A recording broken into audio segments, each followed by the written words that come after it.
सांगलीत धक्कादायक प्रकार, दुर्गंधीयुक्त शेळे अन्न ग्राहकांना वाढल्याचा आरोप. हॉटेल ग्रीन ताजवर कारवाईची मागणी.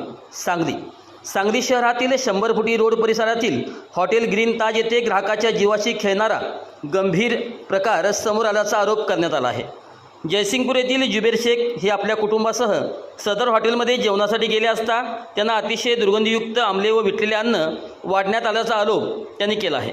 मिळालेल्या माहितीनुसार संबंधित अन्नाचा खराब वास लपवण्यासाठी त्यावर मसाले व चटणीची फोडणी देण्यात आल्याचा संशय व्यक्त करण्यात आला आहे. जेवण पूर्ण करून बिल भरल्यानंतर जुबेर शेख यांनी अन्नाच्या गुणवत्तेबाबत खात्री करण्यासाठी थेट किचनमध्ये जाऊन विचारणा केली. त्यावेळी किचनमधील कर्मचारी घाईघाईने तयार केलेले अन्न पाठीमागील गटारीत फेकण्याचा प्रयत्न करत असल्याचा आरोप देखील करण्यात आला आहे.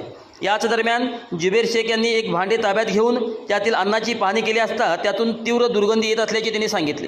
त्यानंतर त्यांनी संबंधित भांडे काउंटरवर नेऊन व्यवस्थापनाकडे तक्रार केली. मात्र काउंटरवरील कर्मचाऱ्याने फोनवर कोणाशी तरी संपर्क साधून बिल देऊ नका पण कुठे तक्रार करू नका अशा स्वरूपाचे बोलणे केल्याचा आरोपही यावेळी करण्यात आला आहे. दरम्यान जेवण केल्यानंतर अवघ्या अर्ध्या पाऊण तासात जुबेर शेख यांच्या लहान मुलीच्या पोटात तीव्र वेदना सुरू झाल्याने तिला तातडीने सांगली येथील सिव्हिल रुग्णालयात दाखल करण्यात आले.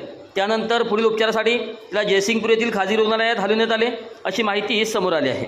या संपूर्ण घटनेची माहिती सामाजिक कार्यकर्ते तसेच PSR human rights protection council anti corruption विंगचे सांगली जिल्हाध्यक्ष देवधर सांगले यांना देण्यात आले. त्यानंतर देवधर सांगले यांनी स्वतः हॉटेल ग्रीन ताज येथे जाऊन व्यवस्थापनाकडे जाब विचारला. मात्र व्यवस्थापनाकडून उडवाउडवीची उत्तरे मिळाल्याचा आरोप त्यांनी केला आहे. यानंतर अन्न व औषध प्रशासन विभागाच्या सांगली जिल्हा अधिकाऱ्याशी संपर्क साधून संपूर्ण प्रकाराची माहिती देण्यात आली. नागरिकांच्या आरोग्याशी खेळ करणाऱ्या संबंधित हॉटेलची सखोल चौकशी करून दोषीवर कठोर कारवाई करण्यात यावी अशी मागणी करण्यात आली आहे. तसेच या प्रकरणी सांगली शहर पोलीस ठाण्यात तक्रार करण्यासाठी संबंधित नागरिक व पदाधिकारी गेले असता हा विषय अन्न व औषध प्रशासन विभागाशी निगडीत असल्याचे पोलिसांनी सांगितले.